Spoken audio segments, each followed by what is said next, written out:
இடம்பலம் நேயர்கள் அனைவருக்கும் வணக்கம்.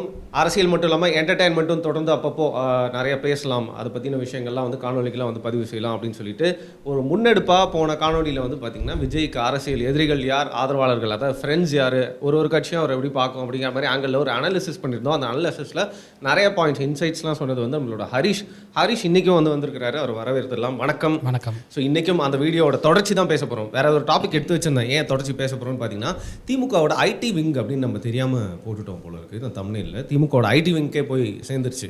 ஸோ டெக்னிக் நான் கண்டுபிடிச்சிட்டேன். ஒன்றும் இல்லை, சப்ப டெக்னிக் தான். யாரை பற்றி பேசுகிறோமோ அவங்கள பற்றியே தமிழ்ல போட்டால் அவங்களே வந்து பார்க்குறாங்க அப்படிங்கிறது.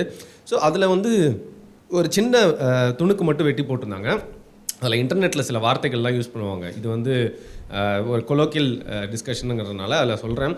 டிவிகே மெண்டலானா தமிழக வெற்றி கழகம் மென்டல்ஸ் அப்படின்னு அர்த்தம். அதுக்கு அந்த மாதிரி வந்து போட்டு நம்ம ரெண்டு பேரும் போச பார்த்து அதில் நீங்கள் தெரியாதனமாக வந்து ஒரு 3% ஓட்டு விஜயினால் எடப்பாடி கிட்டேருந்து போயிடுச்சு, அது திமுகக்கு வந்துருச்சு அப்படின்னு சொல்லிட்டீங்க. ஸோ திமுக ஒரு தனிப்பெரும் சக்தி, ஒரு ஜெயண்ட்டு, எப்படி எங்களை போயிட்டு நீங்கள் வந்து ஒரு 3% ஓட்டு விஜய் மூலியமாக வந்துச்சு அப்படின்னு சொல்லலாம் அப்படிங்கிறனால போட்டு கொஞ்சம் ட்ரால் பண்ணி வச்சுருந்தாங்க. பதில் ட்ரால் பண்ணுறதுக்கோ இல்லை அந்த ஒரு வெறுப்புலலாம் இல்லை. பட் எல்லாருமே ஒரு கருத்தை சொன்னால் அப்படி ரியாக்ட் பண்ணுறாங்க. அந்த கருத்தில் ரியாக்ட் பண்ணுறதுக்கான ஒரு ரீசன் என்ன இருக்குன்றதை புரிஞ்சுட்டு தொடர்ந்து இன்னும் நிறைய இன்சைட்ஸ் அது மூலிமா கொடுக்கலாம் அப்படிங்கிறது மட்டும்தான் ஒரே நோக்கமாக இருக்குது. ஆனால் நீங்கள் என்ன சொல்கிறீங்க, உங்களோட ஃபேக்டாக 3%லாம் இல்லைங்க 15% இந்த வாட்டி வாங்குவார் அப்படிங்கிறீங்க. So are you still sure about it? First வந்து டிவிகே மெண்டலான்ஸ் அப்படிங்கிறது தமிழக வாழ்வுரிமை கட்சியை சொல்கிறாங்களா இல்லை தமிழக வெற்றி கழகத்தை சொல்கிறாங்க? பாவம், அவரை பேசவே விட மாட்டாங்க, மைக்லேயே கட் பண்ணுறாங்க. இல்லை அவங்க கூட்டணி கட்சி அவங்க தான் விமர்சனம் பண்ணிகிட்டு இருக்காங்க. சட்டசபையில் அவர் பேசுகிறத வந்து கட் பண்ணுறாங்க, அவர் பேசுகிறத லைவ் பண்ணுறது கிடையாது. மேபி அவரை கூட விமர்சனம் வச்சிருக்கலாம் அவர் மேலே கூட. ஓகே, அப்படி கூட இருந்திருக்கலாம். இல்லை, அது அந்த துணுக்கில் வந்து நீங்கள் விஜயை பற்றி பேசுகிறது தான் இருக்குது. அதை தான் டிவிகே அப்படின்னு. அதுதான் அவங்க டிவிகேன்னு சொல்லி 2 டிவிகே இருக்குது. டிவிகேங்கிறது தமிழக வாழ்வுரிமை கட்சி இருக்குது, தமிழக வெற்றி கழகம் 2 கட்சி இருக்குது இன்றைக்கி. டிவிகேன்னு ஷார்ட் ஃபார்ம்னு சொன்னால் 2மே டிவிகே தான். அவங்க இல்லை நான் சொல்ல போகிறாங்க, ஆமாம் எங்கள் தோழமை கட்சி தானே, நாங்கள் குத்தாம வேறு யார் குத்த போகிறோம் அப்படின்னு 2 குத்து. அதுக்கு வேல்முருகன் அமெரிக்கா போயிருக்காரு, அவர் வந்து பதில் கொடுப்பார். அப்போ ஓகே வெயிட் பண்ணலாம், பார்க்கலாம். பட் இது 15% அப்படிங்கிறது நான் இன்னுமே ஷுவராக சொல்லுவேன். இதில் இன்னொரு சுவாரஸ்யமான விஷயம் என்னென்னா வந்து பாஜகவுக்கு இந்த தேர்தல் 2014 போன அந்த இளைஞர்களுடைய வாக்குகள் அப்படியே 26 வந்து விஜய்க்கு ஷிஃப்ட் ஆகிறத நான் பார்ப்பேன்.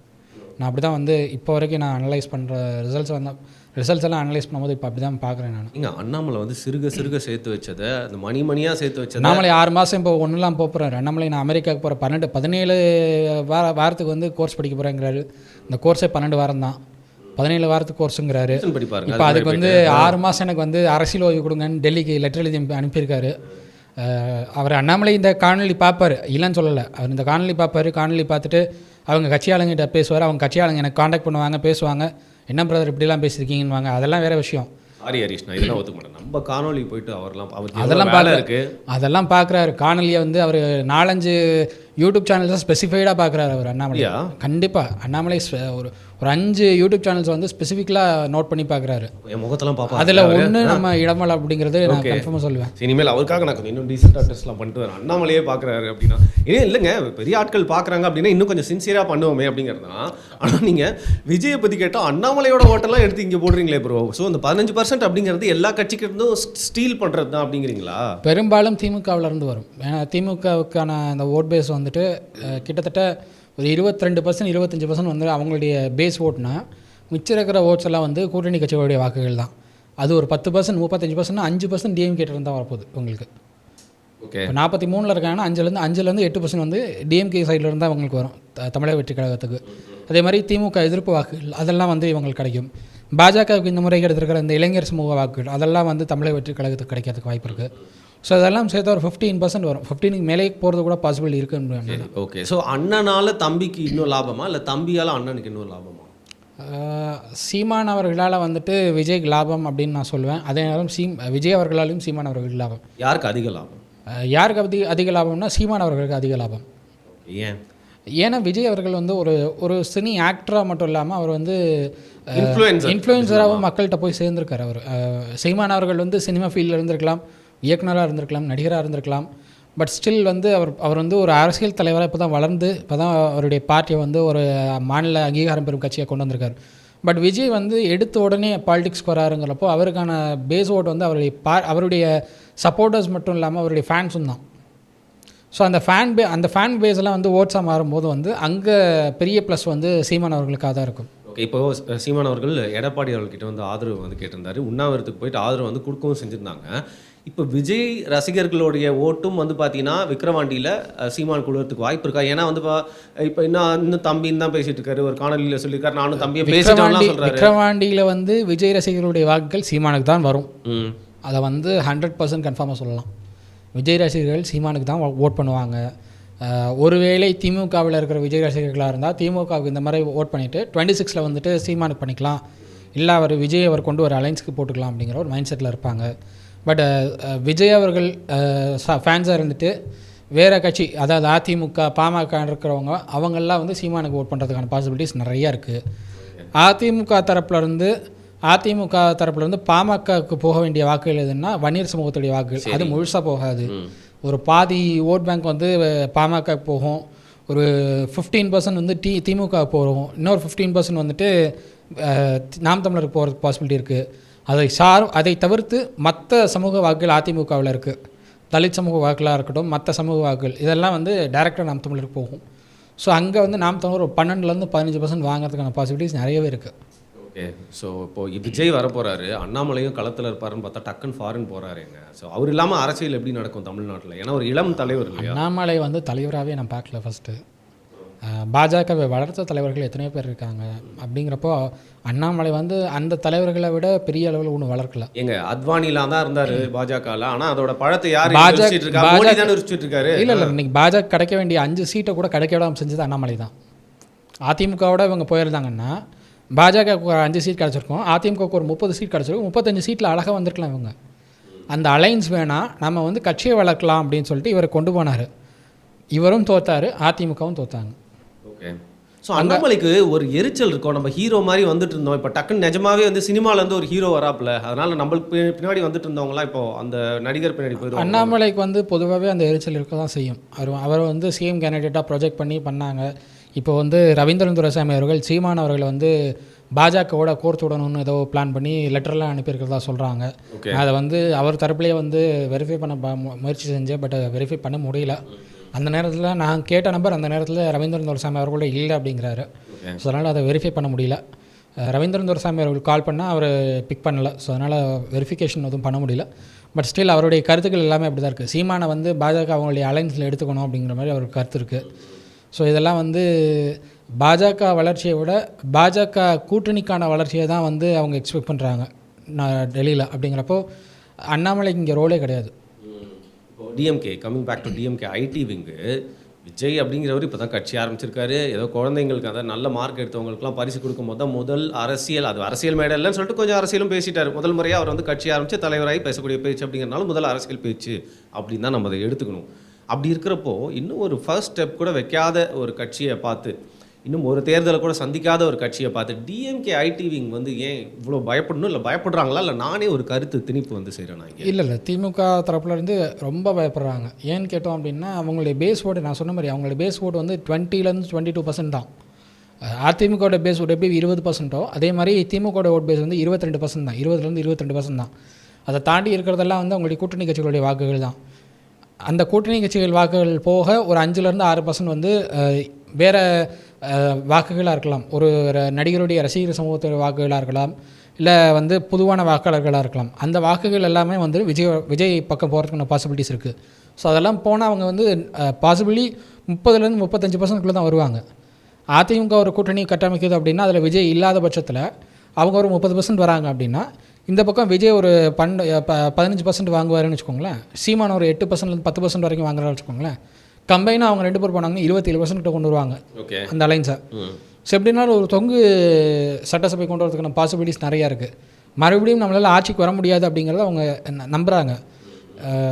எப்போவே அந்த மைண்ட் செட்டுக்கு வந்துட்டாங்க. சீமான் அவர்களும் விஜய் அவர்களும் வந்து ஒரு 5-6 அசம்பிளி சீட்ஸ் ஜெயிச்சாலும் திமுகவுக்கு சப்போர்ட் பண்ண போகிறது கிடையாது. அவங்க வந்து டேரெக்டாக ஏடிஎம்கேக்கு வந்து வெளியிலேருந்து சப்போர்ட் பண்ணுறோன்னு சொல்லுவாங்க. அப்படி தான் இருக்குது, அப்படி தான் பண்ணுவாங்க. வெளியிலேருந்து சப்போர்ட் பண்ணுவாங்க. வெளியிலேருந்து சப்போர்ட் பண்ணி எங்களுக்கு வந்து எதிர்க்கட்சி அந்தஸ்து தேவைங்கிற ரேஞ்சுக்கு தான் அவங்க பண்ணுவாங்க. சீமான் அவர்களும் அதிமுக கூட்டணியில் வந்தால் அவர் வந்து துணை முதலமைச்சர் போஸ்ட்டெல்லாம் கேட்க மாட்டார். துணை முதலமைச்சர் போஸ்ட் கேட்டாலோ இல்லை அமைச்சர் போஸ்ட் கேட்டாலோ அந்த அரசுக்கு சாதகமாக செயல்பட வேண்டிய சூழல் இருக்கும். அவரோட அரசியலும் முடிஞ்சு போயிடும். ஆமாம், எதிர்க்கட்சி அந்தஸ்து எதிர்க்கட்சி தலைவருக்கான அந்த போஸ்டிங் வந்து எங்களுக்கு தேவை, அதுக்கான சீட்ஸ் எல்லாம் எங்களுக்கு கொடுங்க அப்படின்னு கேட்டாருன்னா அது தாராளமாக ஒதுக்கப்படும் அதிமுக சைட்லேருந்து. ஸோ அப்படிங்கிறப்ப வந்து அவங்க எதிர்க்கட்சியாகவும் செயல்பட முடியும், அதே நேரத்தில் எதிர்க்கட்சி தலைவராக அதிமுக அரசையும் அவரால் விமர்சிக்க முடியும். அவருடைய கட்சிக்கும் அது ப்ளஸ்ன்னு தான் பார்ப்பார் சீமான். ஸோ அந்த ஒரு மைண்ட் கால்குலேஷனில் தான் இந்த அலைன்ஸ் ஃபார்மேஷன்ஸ்லாம் வரும் அப்படிங்கிற மாதிரி நான் எக்ஸ்பெக்ட் பண்ணுறேன். அதனால திமுக ஒரு அச்சத்தில் இருக்காங்க. சரி, இப்போ அவங்க அச்சத்தில் இருக்கிறது இந்த மாதிரி காரணங்களுக்காக. பட் அவங்களுக்கு தெரியாத, இன்னும் யோசிக்காத பல விஷயங்களும் நடந்துகிட்டு இருக்கு. அடிக்கடி நம்ம வந்து பேசுகிறப்போ, நிறைய இளைஞர்கிட்ட பேசுகிறப்போ வந்து பார்த்திங்கன்னா, இப்போ இந்த கேமராக்கு பின்னாடி உட்காந்துருக்கிற ஒரு தம்பிக்கிட்டே கேட்டால் அவர் வந்து விஜய்க்கு தான் ஓட்டு போட போகிறேன், கட்சியில் இணைஞ்சிட்டேன் அப்படின்னு வேறு வந்து சொல்கிறாரு. இப்படி இருக்கிறப்போ வந்து சின்ன பசங்களாம் விஜயோட ரசிகர்களாக இருந்து அப்படியே தொண்டராக மாறுறாங்க. ஆனால் இப்போ நிறைய திமுகவில் வழியாக வந்திருப்பாங்க. திமுக ஃபேமிலி அப்படின்னே சொல்லுவாங்க. அப்பா அம்மா திமுக, தாத்தா திமுக. ஆனால் அந்த பசங்களுக்கு வந்து உறுப்பினர் அட்டையெல்லாம் வாங்கி வச்சுருப்பாங்க. இப்போ அந்த நபர்கள்லாம் திமுக ஃபேமிலியிலேருந்து அட்லீஸ்ட் ஒருத்தர் இல்லை மேக்ஸிமம் 2 பேர் எல்லாருமே வந்து தமிழக வெற்றி கழகத்தில் போய் சேர்றதா வந்து செய்திகள் வந்துட்டுருக்கு. ஸோ தமிழ்நாடு முழுக்க இது நடந்தால் திமுகவுக்கு ஒரு பெரிய இழப்பு தான் இல்லையா அது? இதுக்கு வந்து ஒரு சரியான கூற்று அப்படின்னா நான் வந்து சூரிய சிவா சொல்லுவேன். திருச்சி சிவா அவர்களுடைய மகன். திமுகவில் அவங்க அப்பா, அவங்க ஃபேமிலி டோட்டலாக டிஎம்கே பேஸ்டு. ஆனால் இவர் வந்து பிஜேபியில் தான் இருந்தார். இப்போ பிஜேபியில் நீக்கியிருக்காங்க, அது வேறு விஷயம். அவர் வந்து இப்போ வந்து வேறு எந்த கட்சியில் சேர போகிறார் அப்படிங்கிறது பெரிய ஒரு அதிமுக காலியாக இருக்கு யோசிக்கிறாரு. அவர் வந்து பேசிகிட்டு இருக்கார் அப்படிங்கிற மாதிரி தான் தகவல். திமுக கிட்டையும் பேசிகிட்டு இருக்கார், அதிமுக கிட்டையும் பேசிகிட்டு இருக்கார் அப்படிங்கிற மாதிரி தான் தகவல். திமுக அதில் பெருசாக ஆர்வம் காட்டலை அப்படின்னு சொல்லப்படுது. பட் ஸ்டில் அதிமுகவும் இன்னும் பெரிய அளவில் பேச்சுவார்த்தை இன்னும் முன்னெடுக்கலை அப்படின்னு தான் பார்க்குறேன். ஸோ அப்படிங்கிறப்ப இது மாதிரி நிறைய பேர் இருக்காங்க. திமுகவில் இருக்கக்கூடிய அவங்க குடும்பமே திமுகவில் இருப்பாங்க. பட் வந்து இன்றைக்கி இருக்கிற தலைமுறைகள் வந்துட்டு நாங்கள் வேற ஒரு கட்சிக்கு வாக்களிப்பாங்க. ஸோ இதெல்லாம் வந்து யூஸ்வலாக நடக்கிறது தான். இது வந்து ஒரு 24 வயசு பையன் இருக்காங்கன்னு வச்சுக்கோங்களேன், இல்லை 21 வயசு பொண்ணு இருக்குனாலே எல்லாருமே வந்து அவங்க விஜய்க்கு ஒரு வாய்ப்பு அளிக்கிறதுக்கு ஒரு சாஃப்ட் கார்னர் இருக்க போல இருக்குது விஜய் மேலே. இல்லை, ஒரு மாற்றம் வரணும்னு எல்லாரும் எக்ஸ்பெக்ட் பண்ணுறாங்க. அந்த 60% வந்துட்டு டிஎம்கேனா மிச்சம் இருக்கிற 40% வந்துட்டு ஒரு மாற்றம் வரணும்னு எக்ஸ்பெக்ட் பண்ணுற அந்த ஓட்டர்ஸ் தான். அதில் வந்து இந்த யங்ஸ்டர்ஸ்லாம் இருப்பாங்க. ஒரு 25 அபவ் 25 மேலெலாம் வந்துட்டு ஒரு பார்ட்டி பேஸ்டாக போயிடுவாங்க. பட் 18 to 25 வந்துட்டு ஒரு மாற்றம் வரணும் அப்படின்னு எக்ஸ்பெக்ட் பண்ணுறவங்க தான் இருப்பாங்க. அப்படிங்கிறவங்க, அப்படி பார்க்குறவங்க வந்துட்டு விஜய்க்கோ சீமானுக்கோ போகிறதுக்கான பாசிபிலிட்டிஸ் நிறையவே இருக்குது. அதனால தான் வந்து சீமான் அவர்கள் நாடாளுமன்ற தேர்தலில் 8% ஓட்டு வாங்கினார். இந்த இளம் தலைமுறை வாக்காளர்கள் மூலமாக தான் வாங்கினார். இல்லைனா அவ்வளோ ஓட்டு வந்திருக்காது. இளம் தலைமுறைகள் வந்துட்டு ஒரு மாற்றம் வேணும்னு எக்ஸ்பெக்ட் பண்ணுறாங்க. அதனால தான் அந்த ஓட்டு விழுது. ஸோ அந்த மாதிரியான வாக்குகள் விஜய் அவர்களுக்கு விழுறதுக்கு வாய்ப்புகள் அதிகம். அதனால தான் நான் சொல்கிறேன் 15% வரும். மினிமமே 15% நான் அதனால தான் சொல்கிறேன். மேக்ஸிமம் கூட சொல்லலை, மினிமம் 15%. மேக்ஸிமம் எவ்வளோ போகும்னு தெரியல. மினிமம் 15% அதான் அவருடைய டார்கெட்டாக இருக்கணும். ஏன்னா யங்ஸ்டர்ஸை வந்து டார்கெட் பண்ணால் தான் அவரால் வளர முடியும். அதிமுக வந்து கிராமத்தில் கிளை வச்சுருக்காங்க. ஒவ்வொரு கிராமத்துலேயும் கிளை கழகங்கள் இருக்குது அவங்களுக்கு. திமுகவுக்கும் அப்படி தான், ஒவ்வொரு கிராமத்துலையும் கிளை கழகம் இருக்குது. இவங்க வந்து கிராமத்தை பேஸ் பண்ணாமல் சிட்டிஸை பேஸ் பண்ணணும். நாம் தமிழரும் விஜய் கட்சியும் சிட்டிஸை பேஸ் பண்ணி போனால் அவங்களுக்கு வந்து ஓட் ஷேர்ஸ் இன்க்ரீஸ் பண்ண முடியும். யங்ஸ்டர்ஸை அழகாக டார்கெட் பண்ண முடியும். யங்ஸ்டர்ஸ் வந்து ஒரு மாற்றத்தை எதிர்பார்க்குறாங்க. பிஜேபி இல்லை அவங்க மாற்றம் அப்படின்னு சொல்லி அவங்ககிட்ட அந்த ஒரு வாதத்தை முன் வச்சு போனாங்கன்னா அழகாக அவங்களுடைய ஓட்டெல்லாம் வந்து வாங்க முடியும். ஓகே, இப்போ நம்ம வந்து அறுவடைக்காக நிலத்தை தயார் செஞ்சுருக்கப்போ வந்து பார்த்தீங்கன்னா வேறு ஏதாவது தயார் செய்ய வேண்டிய நேரமே இல்லை. இல்லை, நான் இது வந்து அறுவடை செய்ய வேண்டிய நேரம். உங்களுக்கு வந்து இன்னொரு 1.5 வருஷம் நம்ம தான் இருக்குது எலெக்ஷனுக்கு. இப்போவே நீங்கள் ஆரம்பித்தாதான் அடுத்த அந்த 1.5 வருஷத்தில் அந்த அறுவடைக்கான பலனை நீங்கள் வாங்க முடியும். ஓகே, இப்போ ஆனால் 2 பேர் தான் அதிகமாக பாதிக்கப்பட்டிருக்க மாதிரி இருக்குது இந்த புது அரசியல் வரவுனால. குறிப்பாக திமுக இப்போ நம்ம பேசிட்டோம். பாஜக எவ்வளோ நாள் கஷ்டப்பட்டு வச்சுருந்த ஓட் பேங்க்கும் வந்து முழுசாக வந்து செதறுது. அங்கே இருக்கிறவங்க எல்லாருமே நம்மளுக்கு ஒரு பதவி கிடைக்கும் அப்படின்னு நினச்சி தமிழக வெற்றி கழகத்துக்கு போகிறதுக்கு கூட வந்து யோசிச்சுட்டு இருக்காங்க அப்படின்னு தான் வந்து பார்க்க முடியுது இல்லையா? இப்போது தமிழக வெற்றி கழகத்தோட மாநாடுலாம் இன்னும் நடக்கலை. ஆனால் அந்த மாணவர்களுக்கு பரிசு கொடுக்கக்கூடிய அந்த நிகழ்ச்சியில் வந்து அவர் வர்றது, நிற்கிறது, போகிறது, பேசுனது எல்லாத்தையுமே வச்சு திமுக ஐடி விங் வந்து எதாவது ஒன்று கிரியேட் பண்ணி விட்டுட்டே இருக்காங்க. தமிழ்தாய் வாழ்த்து பாடலை அப்படின்னு சொல்கிறாங்க. ஆனால் அது ஒரு சரியான ஒரு விஷயம் தானே. ஒரு தமிழ்தாய் வாழ்த்து பாடலை, தேசிய கீதத்துக்கு எழுந்த நிகழ இதெல்லாம் வந்து பெரிய விஷயமே கிடையாது என்ன கேட்டால். அப்படி பார்த்தா தேட்டரில் வந்து தேசிய கீதம் பாட சொல்கிறாங்க. இந்த தேட்டரில் யார் எந்திரிச்சு நிற்கிறாங்க? அன்றைக்கி ஒரு வைன் ஷாப்லங்க, பாரில் எல்லா குடிகாரர்களும் எந்திரிச்சு அவ்வளோ அந்த ஒரு மனநிலையிலையும் பார்த்தீங்கன்னா, நான் போய் சொல்லுங்க, ஒரு காணொலி நான் வேணால் இப்போ ப்ளே பண்ணுறேன் பேக்ரவுண்டில், எல்லாருமே நிற்கிறாங்கங்க. அப்போ விஜய் அவர்களும் பாடி அவங்களுக்கு வந்து நாட்டுப்பற்று இருக்கலாம். எங்களுக்கு வந்து இந்த நாடு தெளிவாக தான் வந்திருக்காரு. இல்லை, எங்களுக்கு இந்த நாடு வந்து குடிக்கிறதுக்கு ஏதோ கொடுக்குறாங்க, அதனால் வந்து நாங்கள் பற்றோடு இருக்கோம்னு சொல்லி இருந்திருக்கலாம். விஜய் அவர்கள் அப்படி இருக்கணும்னு அவசியம் இல்லை. அவர் வந்து மாற்றத்தை கொண்டு வரணும்னு பார்க்குறாரு. அவர் கொண்டு போய் தமிழ் தேசியம்னு சொல்லி 2 பக்கமும் நீங்கள் வந்து திணிச்சிங்கன்னா அதுக்குள்ளே அவர் ஃபிட் ஆக மாட்டார். சரி, அவருடைய அரசியல் கொள்கை வேறாக இருக்கலாம், அவருடைய மாற்றம் வேறாக இருக்கலாம். என்ன மாதிரி இந்த மாற்றத்தை கொண்டு வர போகிறாருன்னு அவருடைய மாநாட்டில் தான் தெரிவிக்க போகிறார் அவர். அதை பார்த்தா தான் தெரியும் நம்மளுக்கு என்ன மாதிரி இந்த மாற்றத்தை அவர் கொண்டு வர எக்ஸ்பெக்ட் பண்ணுறாரு அப்படின்னு. எதுவுமே தெரிஞ்சுக்காமல் வந்து அவர் தேசிய கீதத்துக்கு எந்திரிக்கல, தமிழ் தாய் வாழ்த்து பாடல. தமிழ் தாய் வாழ்த்து பாடணும்னு அவசியம் இல்லை. பாடணும்னு எங்கேயா சட்டம் இருக்கா? சட்டம் இல்லைனா மரியாதைன்னு ஒன்று இருக்குல்லங்க. எந்திரிச்சு நின்னா போதுமே, எதுக்கு பாடணும்? தேசிய கீதத்தையும் பாடணும்னு அவசியம் இல்லை, எழுந்துனாலே போதும். அதான் அந்த மரியாதை கொடுத்தாலே போதும். மரியாதை கொடுத்தாலே போதும், அதுக்கு மேலே உங்களுக்கு வந்து அவசியமே இல்லை. அவருக்கு தெரியவே தெரியாது தமிழ் தாய் வாழ்த்து, தெரிஞ்சால் பாடியிருக்க மாட்டாரா அப்படிங்கிறாங்க எல்லாருமே. பள்ளிக்கூடத்துலேருந்து ஸ்கூல் காலேஜஸ்லேருந்து எல்லா இடத்துலையும் இந்த வந்து தமிழ் தாய் வாழ்த்து போடிட்டு ஸ்கூலில் தமிழ் தாய் வாழ்த்தை பாதியை ட்ரிம் பண்ணி வச்சுருக்கீங்க. நீங்கள் ட்ரிம் பண்ணி எதெல்லாம் வரக்கூடாதுன்னு நீங்கள் நினைக்கிறீங்களோ அதெல்லாம் வந்து கட் பண்ணி ட்ரிம் பண்ணி வச்சுருக்கீங்க. தமிழ் தாய் வாழ்த்தை ஒரு பேரா இல்லை முழுசாக போட்டிருந்தா வந்து அது இன்றைக்கி என்ன மாதிரியான ஒரு இம்பேக்ட் கொடுத்துருக்கோன்னு உங்களாலேயே நான் சொல்ல முடியாது. அப்படின்றப்போ அந்த தமிழ் நீங்கள் ட்ரிம் பண்ணி வச்சுருக்க தமிழ் தாய் வாழ்த்தெல்லாம் பாடணுங்கிற அவசியமே இல்லை. அதுக்கு எழுந்தன்னு மரியாதை கொடுத்தாலே போதும். அதுதான் பண்ணுறாரு அவர். ஓகே, இப்போ சின்னதுரைன்னு ஒரு மாணவன் பக்கத்தில் போய் அவர் வந்து உட்காந்துருந்தார். அவர் வந்து பார்த்தீங்கன்னா சாதிய அடக்குமுறைக்கு உள்ளாக்கப்பட்டவர், நல்லா படித்து இப்போ வந்து இந்த மார்க் எடுத்திருக்காரு அப்படிங்கிறது. ஸோ எப்போவுமே சிறுபான்மையினர் மட்டும் இல்லாமல் ஒடுக்கப்பட்டவர்கள் திமுகக்கு ஆதரவாக இருப்பாங்க. ஏன்னா விசிகாவும் அந்த பக்கம் இருக்கும் அப்படிங்கிற ஒரு பட்சத்தில் விஜய்க்கு பெரும்பான்மையாக ரசிகர்கள் வந்து பார்த்தீங்கன்னா இந்த மாதிரி சமூகங்கள்லேருந்து இந்த மாதிரி படிநிலைகள்லேருந்து ரொம்ப அதிகமாக இருக்குது. இப்போ இந்த மாதிரி சின்னதுரை மாதிரி மாணவர்களை கூப்பிட்டு பக்கத்தில் உட்கார வச்சு கௌரவம் செலுத்துறது மூலியமாக திமுகவோட அந்த சிறுபான்மையினர் ஓட்டு அப்படிங்கிறது விஜய் பக்கம் போகிறதுக்கான வாய்ப்பு இருக்கா? விசிகா இதில் கொண்டு வந்ததுனால நான் சொல்கிறேன், விசிகா வந்து விஜய் அவர்களையும் ஒரு ஆப்ஷனாக தான் பார்க்குறாங்க. ஏன்னு கேட்டால் நான் இப்போ ஒரு 2 நாளைக்கு முன்னாடி மதுரையில் ஒரு விசிகா கூட்டம் ஒன்று நடந்தது. அதில் விஜய் அந்த கட்சியினுடைய பொறுப்பாளர்கள்லாம் வந்து கலந்துக்கிட்டாங்க. மரியாதை நிமித்தமான சந்திப்பு, மரியாதை நிமித்தமாக கலந்துக்கிட்டோம் அப்படிங்கிறாங்க. பட் ஸ்டில் அவங்கெல்லாம் ஒரு நட்புறவோடு தான் பயணிக்கிறாங்க அப்படிங்கிறத பார்க்குறேன் நான். ஸோ அதனால் வந்து விசிக்கு ஒரு ஆப்ஷன் ஓப்பன் பண்ணி தான் வச்சுருக்காங்க. விஜய் அவர்களோட காங்கிரஸ் போனாலோ இல்லை விஜய் அவர்கள் தனியாக வேறு ஏதாவது ஆப்ஷன் தேடினாலோ போகிறதுக்கான பாசிபிலிட்டிஸ் நிறையா இருக்குது விசிகாவுக்கு. ஓகே, ஸோ அந்த ஆப்ஷனை விசிகா ஓப்பன் பண்ணி தான் வச்சுருக்காங்க.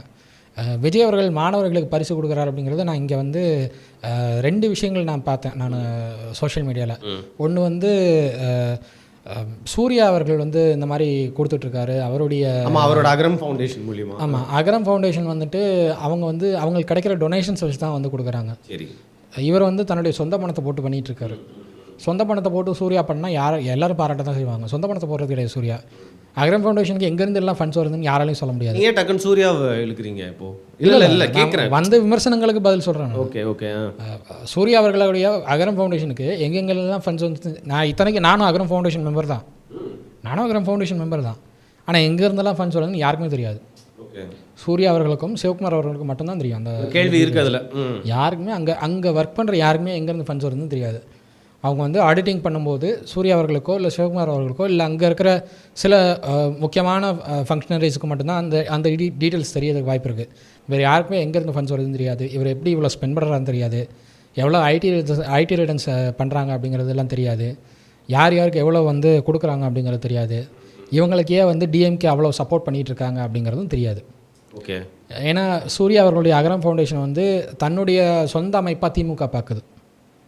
எல்லா அரசு நிகழ்ச்சிகள்லையும் அகரம் ஃபவுண்டேஷனை வந்து ப்ரொமோட் பண்ணுறாங்க. எல்லா பள்ளி கல்வித்துறை சம்மந்தப்பட்ட பெரும்பாலான அரசு நிகழ்ச்சிகளில் அகரம் ஃபவுண்டேஷனை ப்ரொமோட் பண்ணுறாங்க. Why can't you promote Vijay? அவர் தன்னுடைய சொந்த பணத்தை போடுறாரு. சொந்த பணத்தை போட்டு பண்ணுறவங்கள நீங்கள் பாராட்டணும். எங்கேருந்தோ வர டொனேஷனை வச்சுக்கிட்டு நான் வந்து உங்களுக்கு கொடுக்குறேன்னா, எனக்கு கூட நாளைக்கு 10 லட்ச ரூபா வந்துச்சு டொனேஷன் யாராவது கொடுக்குறாங்கன்னா நான் கூட கொடுப்பேன். சரி, ஒரு 5 லட்ச ரூபாய் வந்து ஒரு ஸ்கூலுக்கு வந்து நான் டெவலப்மெண்ட் கொடுப்பேன். நான் இன்னொரு 5 லட்ச ரூபா கவர்மெண்ட்ஸ் காலேஜ் வந்து இன்றைக்கி இருக்கிற தரம்லாம் பார்த்தா இன்றைக்கி இருக்கிற ஸ்டூடெண்ட்ஸே வந்து படிக்க முடியாத அளவுக்கு போய்டுங்கிற மாதிரி தான் இருக்குது. அந்தளவுக்கு இருக்குது கவர்மெண்ட் காலேஜஸ் நிலைமையெல்லாம். ஒரு கிளாஸோடைய தரம் என்ன நிலைமையில் இருக்குதுன்னு எல்லாருக்குமே தெரியும். இதெல்லாம் வந்து தரம் உயர்த்துறதுக்கு இன்றைக்கி எனக்கு கிடச்சா கூட நான் கூட கொடுப்பேன். டொனேஷன் மூலமாக வர ஃபண்ட் வேறு, இவர் வந்து சொந்த பணத்தை போடுறாரு. அப்படிங்கிறப்ப விமர்சனங்கள் வைக்கக்கூடாது அந்த இடத்துல. அது ஏன் வைக்கிறாங்க அப்படிங்கிறது எனக்கு இன்னும் புரியல. ஓகே, ஸோ இந்த மாதிரி நீங்கள் சூர்யாவை எடுத்ததுனால எனக்கு வந்து நிறையா கேள்விகள் வருது மனசில். இப்போ விஜய் வந்து நம்மளே டைரெக்டாக எதுக்கு வந்து தாக்கணும், எதிர்கொள்ளணும். நம்ம வேறு ஏதாவது ஏற்கனவே கொஞ்சம் வளர்ந்த ஒரு செலிப்ரிட்டியை வந்து அரசியலுக்குள்ளே கொண்டு வரலாம், இல்லை அரசியல் மயப்படுத்தலாம். இப்போ விஜய் எப்படி வந்து ரசிகர்களை சந்திப்பாங்களோ அதே மாதிரி வந்து சிவகார்த்திகேயன் போய் கொஞ்ச நாள் முன்னாடி சந்திச்சாரு. இப்போ சூர்யாவை பற்றி நீங்கள் சொன்னீங்க, அதுக்கு முன்னாடி விஷால் நான் அரசியலுக்கு வருவேன்னு சொல்லியிருந்தாரு. அண்ட் இந்த மாதிரி திமுக வேறு எந்தெந்த பிரபலங்களெல்லாம் வந்து விஜய்க்கு எதிராக வந்து வளர்த்து விடுறதுக்கான வாய்ப்பு இருக்குது, அந்த மாதிரி ஒரு ஸ்ட்ராட்டஜியை வந்து கையாளுறாங்களா, அவங்க அப்படி அதை பார்க்குறாங்களா? திமுக வளர்த்து விடுறதுக்கான பாசிபிலிட்டிஸ் என்னென்னா சிவகார்த்திகேயனும் சூர்யாவும் தான் வளர்த்து விடுவாங்க. ஓகே, சிவகார்த்திகேயன் பக்கா டிஎம்கே தான். டிஎம்கே தானுங்களா? அவர் அந்த சார்பாக தான் அவர் இருப்பார். ஆனால் சீமான் கூட வேற படத்துலலாம் நடிக்க போறாரு. ஓகே, சினிமா வேற, சினிமா வேற, பாலிடிக்ஸ் சாரி அரசியல் வேற. சினிமாவில் வந்துட்டு யார் கூட வேணாலும் யார் வேணாலும் நடிக்கலாம். நாளைக்கு வந்து விஜய் வந்து எலெக்ஷனுக்கு அப்புறம் நான் நடிக்க போகிறேன்னு சொன்னால் கூட அதையும் அக்செப்ட் பண்ணுவாங்க. ஜெயண்ட்லேயே ஒரு படம் நடிப்பாருங்க, தாராளமாக அக்செப்ட் பண்ணுவாங்க, அக்செப்ட் பண்ணுவாங்க. நான் தான் சொல்கிறேன், சினிமா வேறு அரசியல் வேறு. சினிமா நாளைக்கு இவர் அரசியலில் சாதிச்சிட்டார் அப்படின்னா ரெட் ஜெயின் மூவிஸ் அவங்களோட சேர்ந்து தான் போவாங்க. ஓகே, அப்படி சொல்கிறீங்க. அதான் இன்னும் படம் நடிக்க மாட்டார்ல விஜய், சாதிச்சிட்டாருன்னா.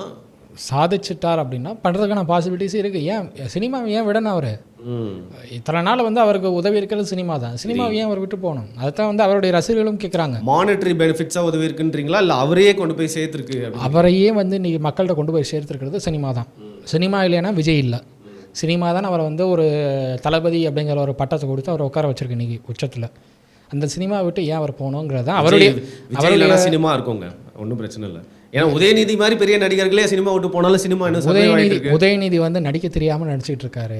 அவருக்கு வந்து நடிக்க தெரியல. அவர் வந்து ப்ரொடியூசராக இருந்திருக்கலாம், டிஸ்ட்ரிபியூட்டராக இருந்திருக்கலாம். டிஸ்ட்ரிபியூட்டராகவும் இன்றைக்கி பல சொதப்புகள்.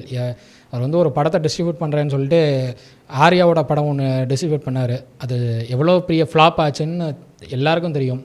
அது ஒரு ஃபங்க்ஷனில் அவரே ஓப்பனாக சொல்கிறாரு, என்னை வந்து இந்த ஒரு படத்தை பார்க்க வச்சாங்க, டெர்மினேட்டர் 3 நீங்கள் வந்து இதுக்கு வந்து ரீமேக் பண்ணியிருக்கலாம் அப்படின்னு சொல்லிட்டு சொல்கிறாரு. ஸோ இதெல்லாம் வந்து அவர் வந்து நடிக்க தெரியல உதயநிதி அவர்களுக்கு. சட்டப்பேரவையில் நடிக்கிறாருன்னு நான் சொல்லலை. இல்லைங்க, அங்கே நல்லா பர்ஃபார்ம் பண்ணுறாருன்னு கேட்க வந்து நீங்கள் நடிக்கிறாருன்னு இல்லை.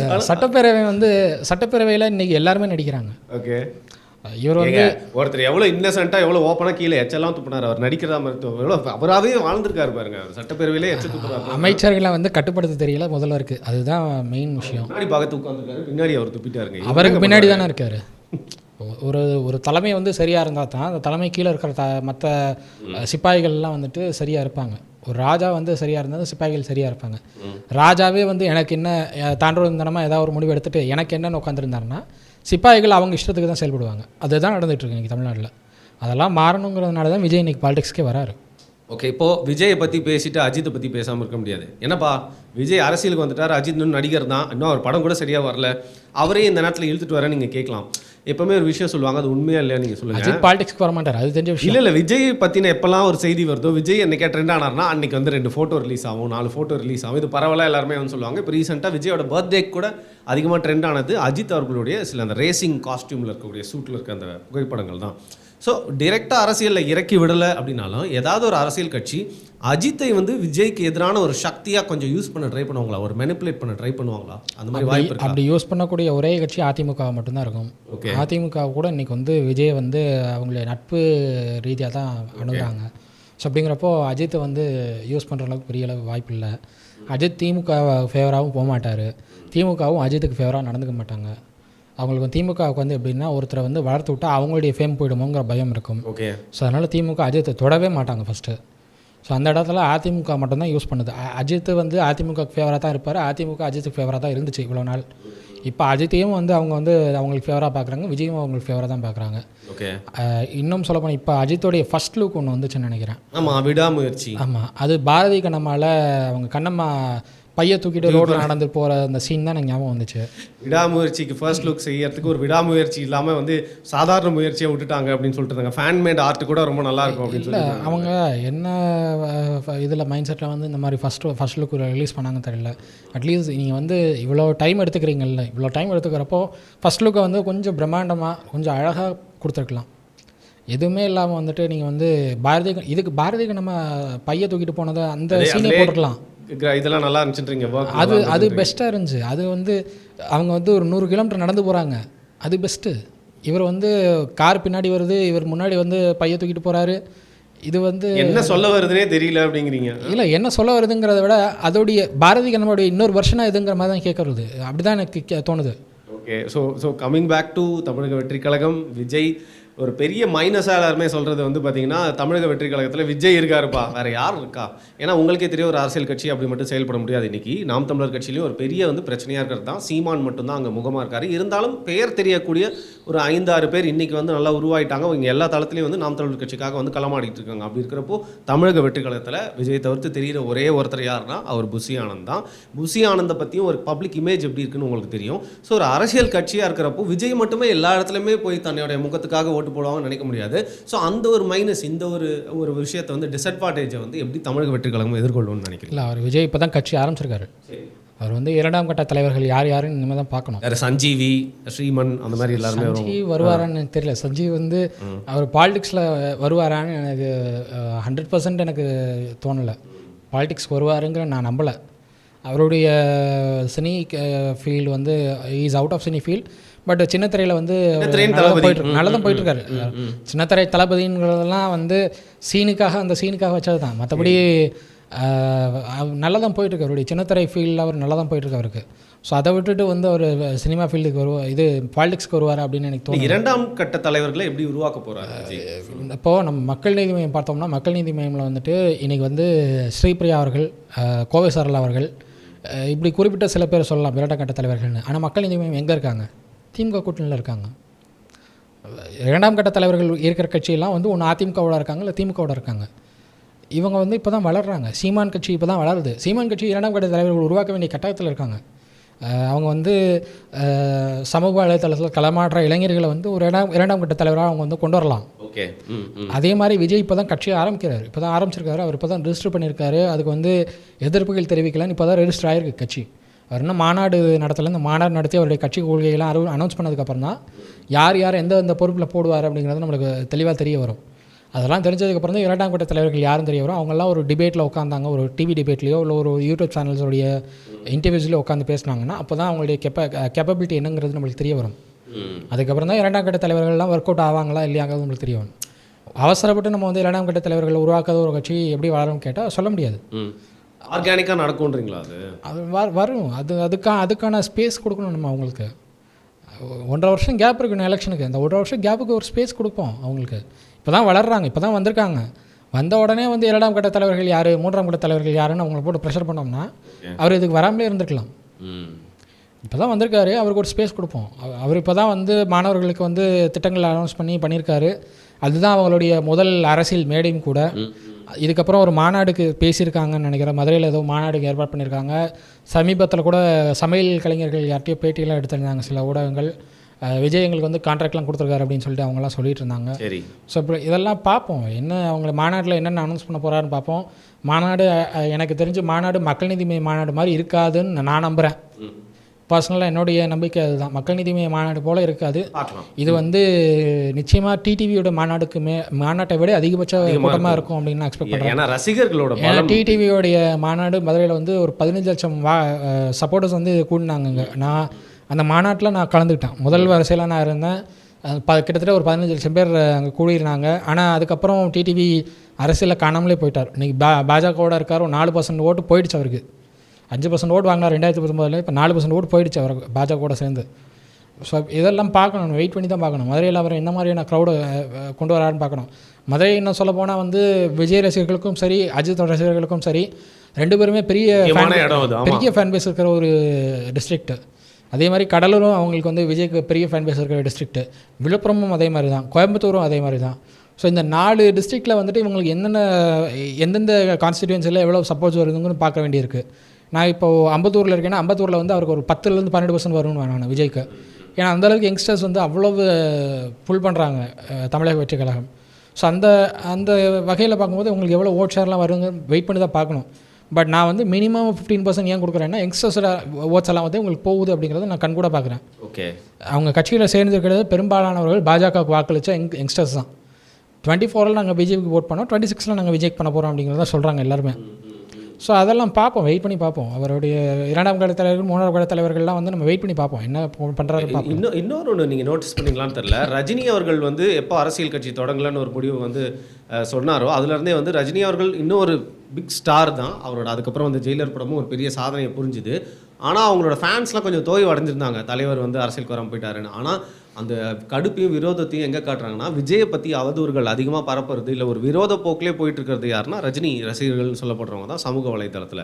ஸோ இது வந்து திமுக ஐடிவங்கோட ஒரு இன்டைரக்டான ஒரு ஸ்ட்ராட்டஜியா இல்லை நிஜமாவே ரஜினி ரசிகர்கள் விஜய் மேலே ஒரு அதிருப்தியில் தான் இருக்காங்களா?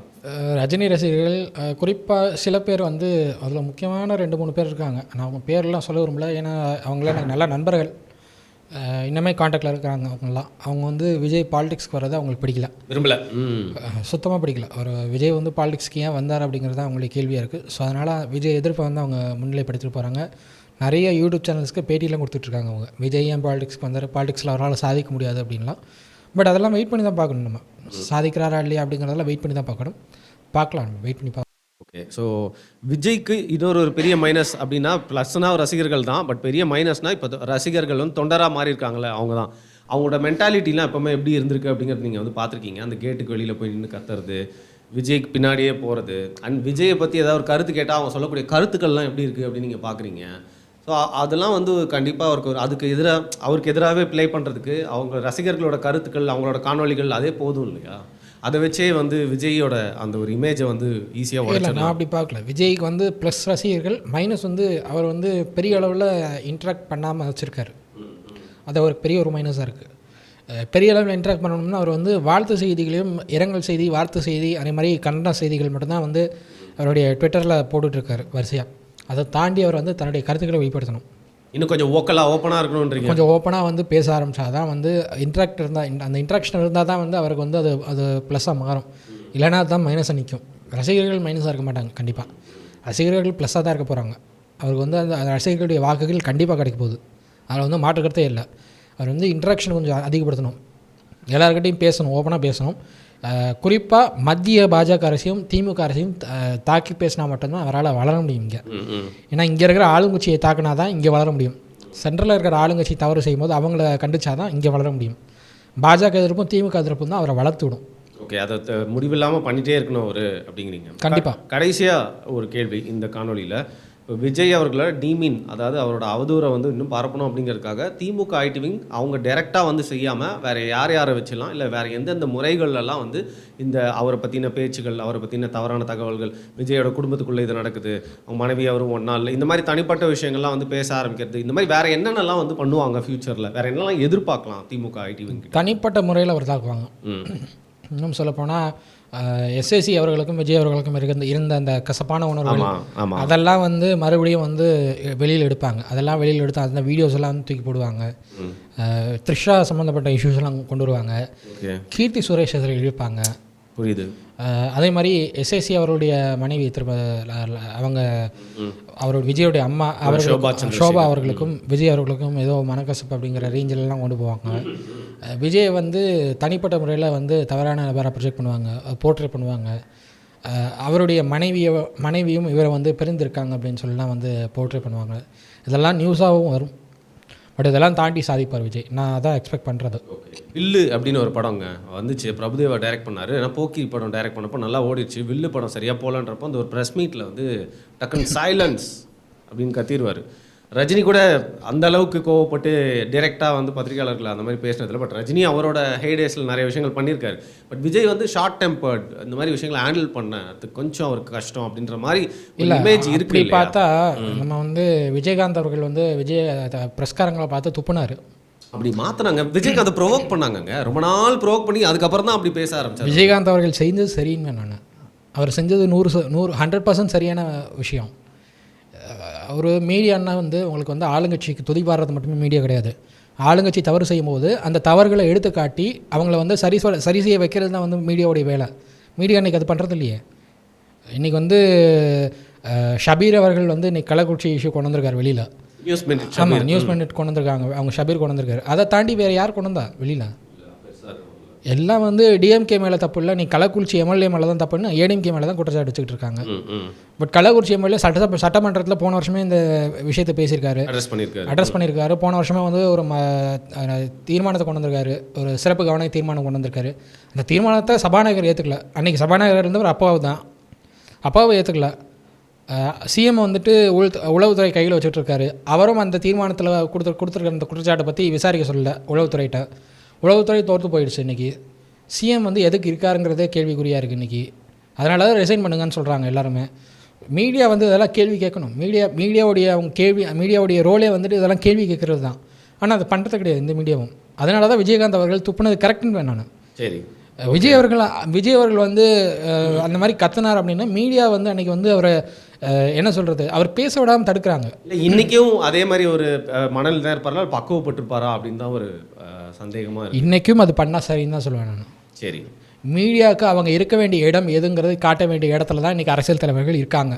ஆனால் திமுக அதை யூஸ் பண்ணிட்டு மீடியாக்களை வச்சு விஜய் பற்றி இன்னும் ஒரு இதனை வந்து பரப்புவாங்க. திமுகவும் சரி பாஜகவும் சரி. பாஜகவில் வந்து செல்ஃபோன்ஸ் எல்லாம் வந்து பரிசு பொருளாக கொடுக்குறாங்க மீடியா ஆளுங்களுக்கு.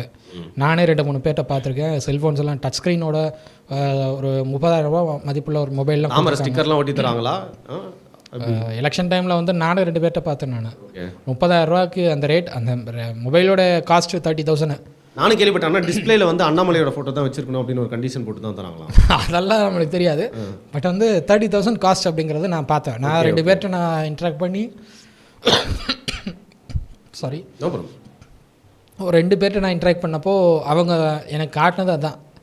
இந்த மாதிரி அண்ணாமலைக்கு ஃபேவராக நியூஸ் கொடுத்தா எங்களுக்கு வந்து மொபைல் கொடுக்குறாங்க. ஸோ அதனால் வந்து நாங்கள் அண்ணாமலைக்கு ஃபேவராக நாங்கள் நியூஸ் பண்ணிட்டு நானே நம்ம இடமலமில் நிறைய வாட்டி அண்ணாமலை அவர்களை போந்து தான் பேசியிருக்கேன். ஸோ நானும் ஒரு பத்திரிகையாளர் தான் அப்படிங்கிற வகையில் ஃபோன் வேறு கொஞ்சம் பழசாகிடுச்சு. சரி, கடைசியாக ஜோக்ஸ் அப்பார்ட் இந்த குட்டி சுருக்கமான விஷயத்தை மட்டும் சொல்லுங்கள். விஜயின் தம்பிகள் இல்லை விஜயோட ஐடி விங் வந்து செயல்பட ஆரம்பிச்சிருச்சா? சரியான பதிலடியாக திமுகவோட ஐடி விங்க்கு அவர்களுக்கு கொடுக்குறாங்களா? விஜய்னா ஐடி விங் கட்டமைக்கல. அவங்களோட ரசிகர்கள் எல்லாம் இன்டர்நெட்டில் தாங்க இருக்காங்க. நாம் தமிழருக்கு எல்லாருமே ஐடி விங் தானே? இல்லை விஜய்க்கு இன்டர்நெட்டில் இருக்கிறாங்க. சரி, விஜய்னா ஐடி விங் அப்படிங்கிற அந்த ஒரு ஸ்ட்ரக்சரை வந்து இன்னும் கட்டமைக்கல. அவங்க கட்டமைச்சதுக்கு அப்புறமா தான் வந்து அவங்க வந்து யாரை தாக்கி பேச போகிறாங்கன்னு தெரியும். அவர் வந்து தாக்கி பேசக்கூடிய ஒரு கட்சியாக வந்து திமுக கட்டாயமாக இருக்கணும். திமுகவை தாக்கி பேசினா தான் இங்கே வளர முடியும். திமுக ஆளுங்கட்சியாக அவங்க இருக்காங்க. ஆளுங்கட்சி தாக்கி பேசினா தான் எதிர்கட்சியாக வளர முடியும். ஸோ அதுதான் வந்து இன்றைக்கி பாஜக பண்ணாங்க. அதிமுக அந்த இடத்துல தான் வந்து லோக்சபாவில் வந்து அதை தான் எடுத்தாங்க மையப்புள்ளியாக. பட் அதிமுக செய்ய தவறிய ஒரு விஷயம் பாஜகவை வந்து தாக்கி பேசாமல் விட்டது தான். ஓகே, அவங்க பாஜகவும் தாக்கி பேசியிருந்தால் அவங்களுக்கு வந்து இன்றைக்கி 25-30% ஓட் கிடச்சிருக்கும். பாஜகவை தாக்கி பேசாதனால குறிப்பிட்ட சில வாக்குகள்லாம் வந்து அவங்களுக்கு கிடைக்காம போயிடுச்சு. பட் ஸ்டில் அதிமுக அவங்களுடைய வாக்குகளை வந்து தக்க வச்சுக்கிட்டாங்க. அதுதான் பெரிய விஷயம். சரி, விஜய் அவர்களுக்கு வந்துட்டு இங்கே இருக்கிற ஆளுங்கட்சியும் சரி மத்தியில் இருக்கிற ஆளுங்கட்சியும் சரி அவங்க தவறு செய்யும் போது அதை சுட்டி காட்டணும். அவர் தட்டி தொடர்ந்து பண்ணிகிட்டே இருக்கணும். அவருடைய இன்ட்ராக்ஷன்ஸ் வந்து அதை அதிகப்படுத்திக்கணும் அவர். ஓகே, வேறு இந்த அறிக்கைகள் ட்வீட்டுகள் மட்டும் இல்லாமல் இன்ட்ராக்ஷன்ஸை வந்து அதிகப்படுத்திக்கணும் அப்படின்னு வந்து சொல்லிட்டீங்க. இது வந்து நீங்கள் எனக்கு கொடுத்த இன்டர்வியூ நீங்கள் நினச்சிட்டு இருக்கீங்க. பட் தாவேக்காக நான் உங்களை வந்து அந்த ஐடி விங்காக ஒரு இன்டர்வியூ நான் உங்களை வந்து எடுத்திருக்கேன் அப்படின்னு எடுத்துக்கலாம். நீங்கள் சொன்ன அவங்களை எடுத்துக்கலாங்க. எனவே வந்து தாவேக்கா உறுப்பினர் அப்படிங்கிறாங்க.